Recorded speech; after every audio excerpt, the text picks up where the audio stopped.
Magandang hapon na Congressman Paulo Duterte. Kung kumusta po si Tatay Digong? Okay naman siya, kumakain. Medyo tumaba nga, medyo yun lang nga, yung sa legs niya kasi walang exercise, medyo lumiit talaga. Pero healthy siya. Inaalagaan naman siya ng mga doktor dyan sa loob. May pag-asa ba tayo kung na makabalik si Tatay sa ating sarili? Muna itong ginaampo, no? Sa Ginoo. Hinaot. Makapalik pa siya sa Pilipinas. Pero according to him, dari lang siya daw siya, mientras si Bangag pang presidente.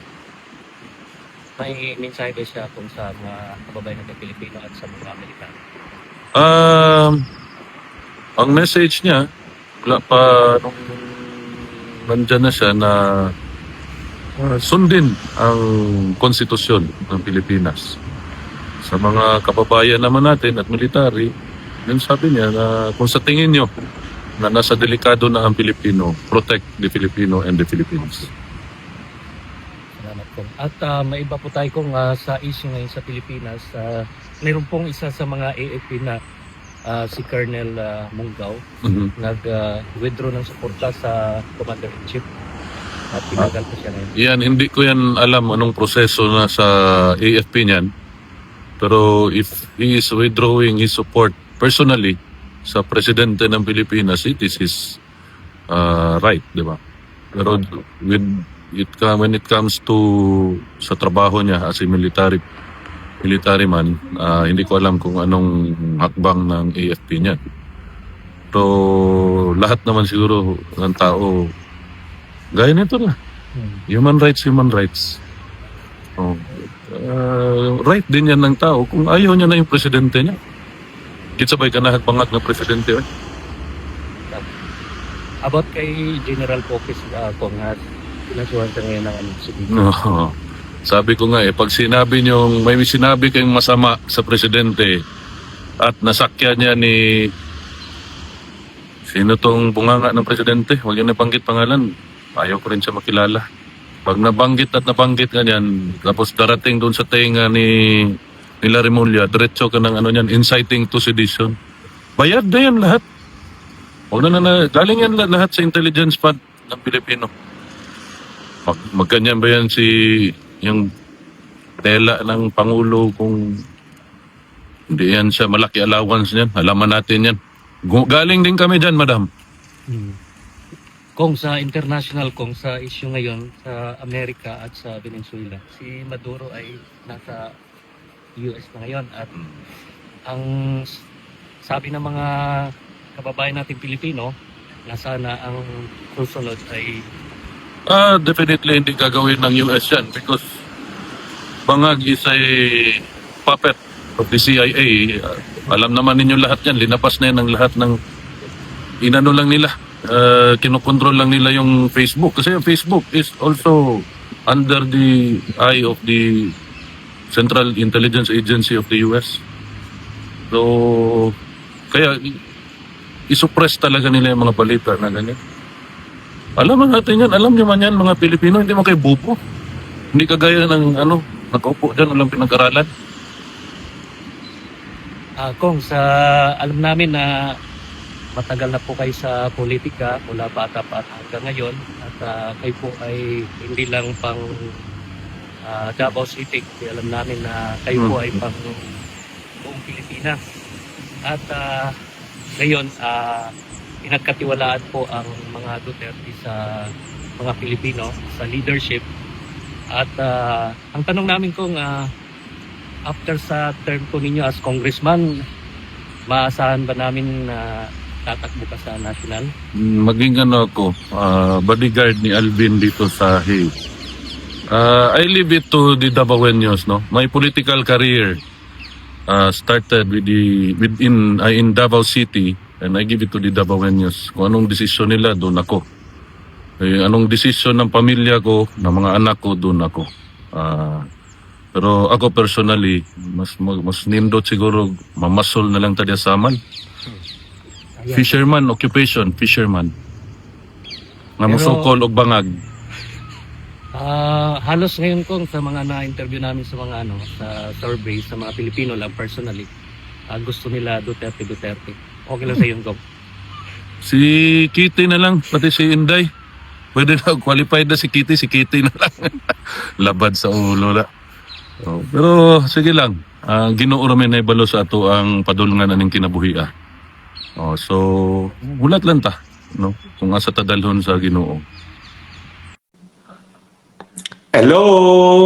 Kamusta kayo?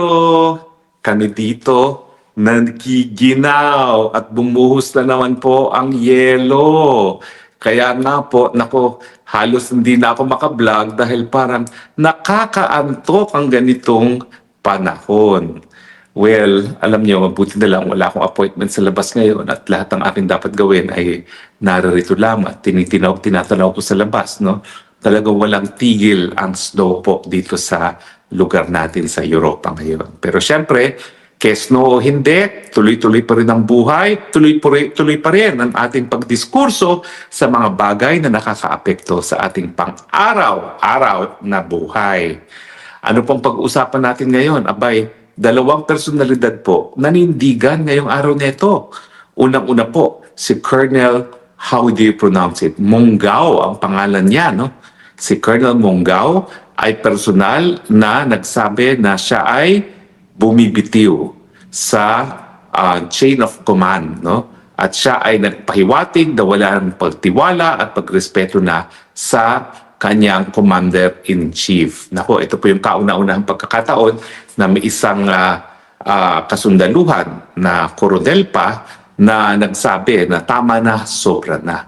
At talaga naman pong hindi ko mapigilan na hangaan itong si Colonel. Dalan nyo, pag ikaw Colonel, sandali na lang, ilang tulog na lang, ay meron ka na estrelya. Ikaw ay magiging general na.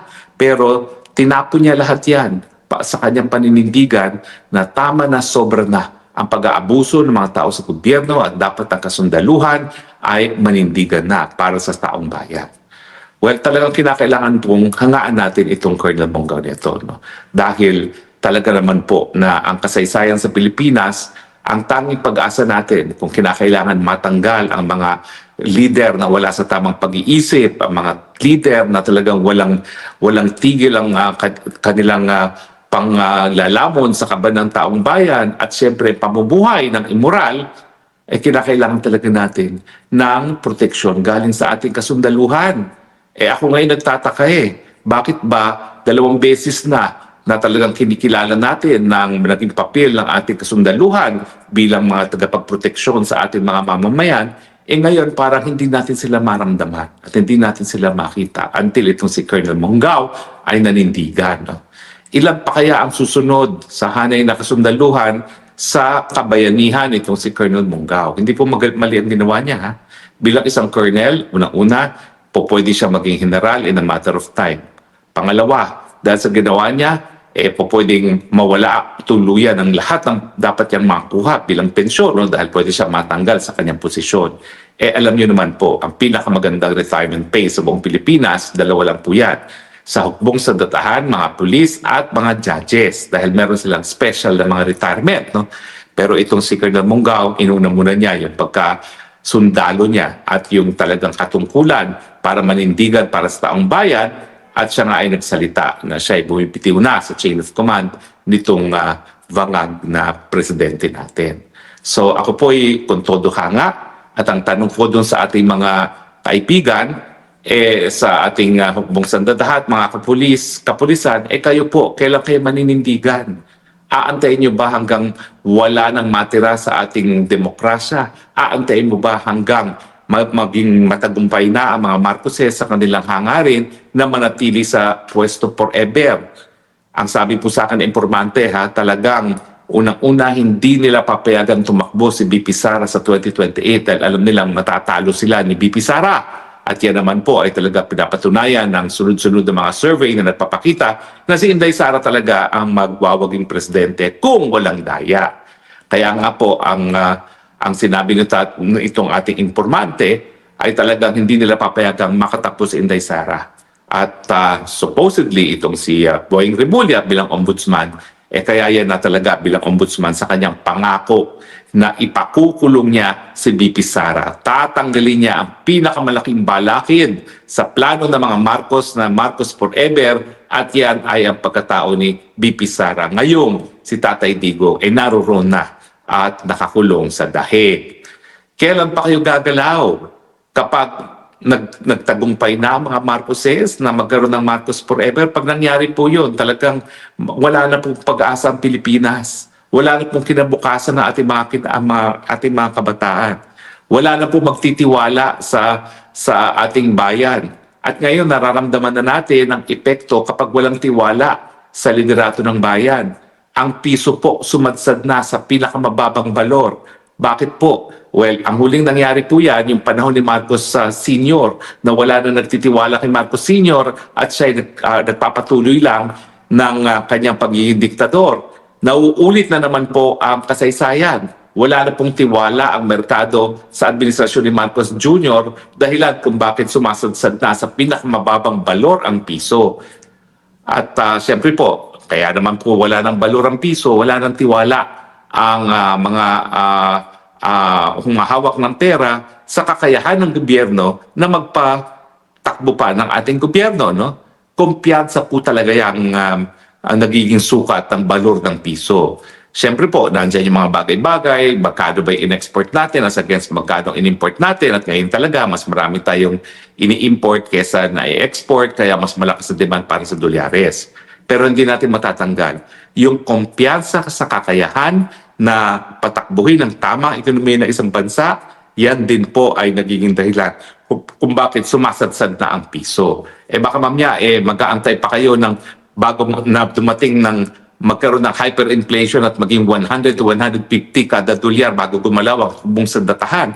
Pag ganyan po, miski malaki mga sweldo nyo, wala na rin mabibili.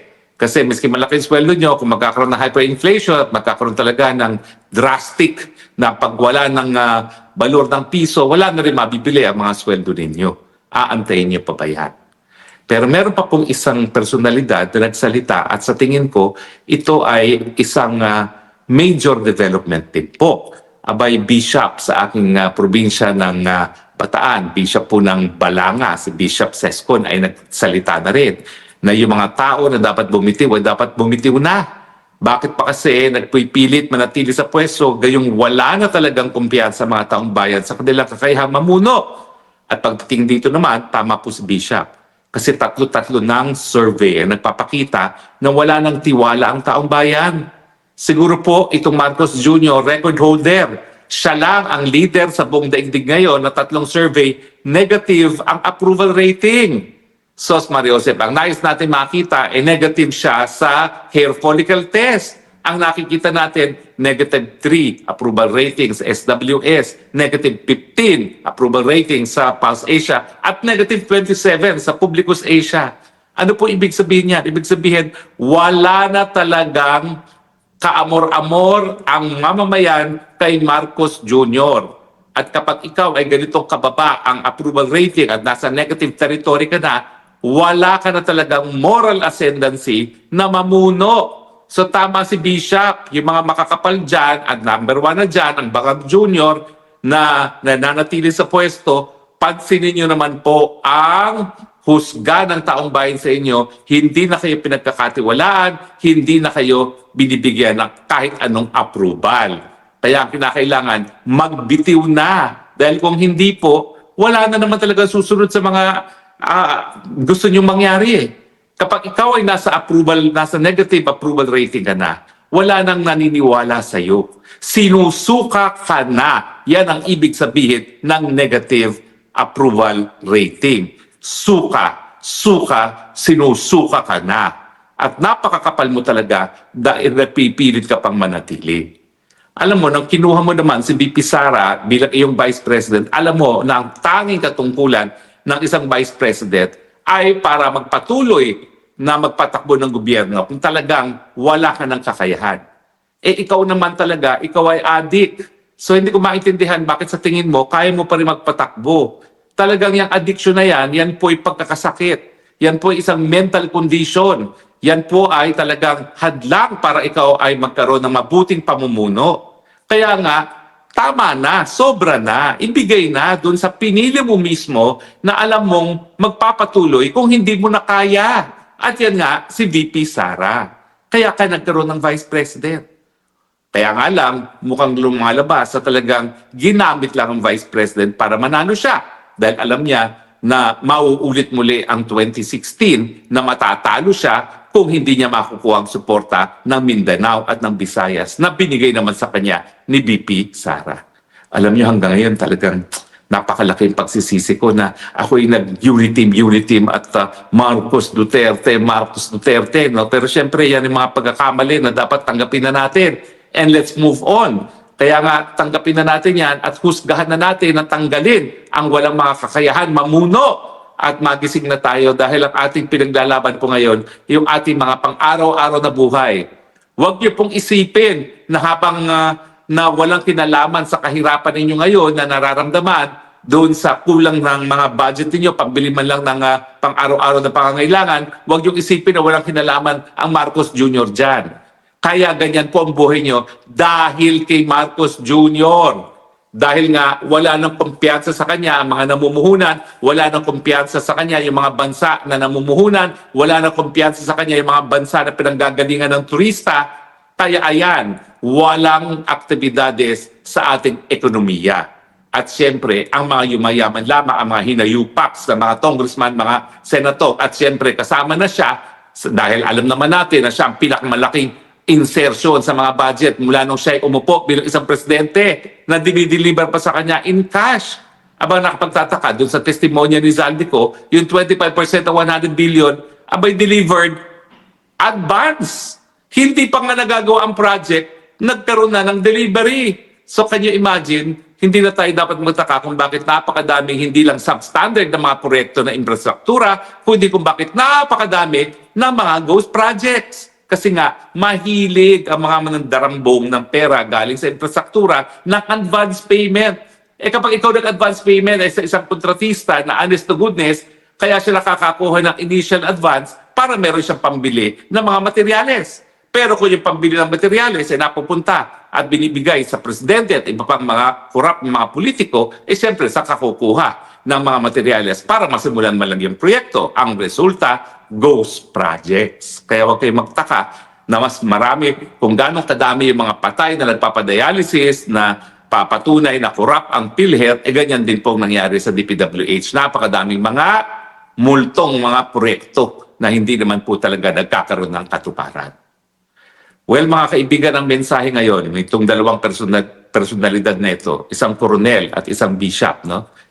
Nag-iisa po sila. Nag-iisa siyang koronel sa hanay ng sundaluhan at nag-iisa siya ngayon na bishop, no, sa hanay ng CPCP. Pero kinakailangan po talaga, merong magsimula. Ganyan naman po talaga kung paano lumalago ang sunog. Kinakailangan muna magkaroon ng spark. At ang sa tingin ko, itong si Colonel at si Bishop, ang spark na inaantay natin ng taong bayan. Dahil alam naman natin na pag nagsimula yan, sunod-sunod na. Pero mga kababayan, kayo po ang magdedesisyon sa ating kinabukasan. Kayo ba'y papayag pa na mabuhay ng ganito, ng ating budget, linalamon lamang ng mga mandaraya at mga magnanakaw sa gobyerno? Kayo ba ay papayag na tayo magiging chairman sa ASEAN na pinagtatawanan ng ating presidente ay isang coke addict? Kayo ba ay papayag na habang narito ang mga leaders ng daigdig, alam nila na mahilig sa tubig yung ating presidente at ang ating first lady na ewan ko ba kung bakit ganoon ang kanyang mga pinakikita, no, sa kanyang pangangatawan. So mga kaibigan, kayo ang maghuhusga. Huwag kayong matakot dyan sa incitement to sedition na yan. Sa demokrasya, ang desisyon ng taong bayan, yan ang mananaig. Nung minsan nga, sinubukan nilang questionin yung pagiging presidente ni Cory Aquino. Ano sabi ng Supreme Court? Well, ang people power, yan ay ayon sa isang demokrasya at kinakailangan kilalanin kung sinong pinili ng taong bayan para mamuno kapag sila ay nagdesisyon na. At yan po inaantay natin ngayon. Ang inyong desisyon.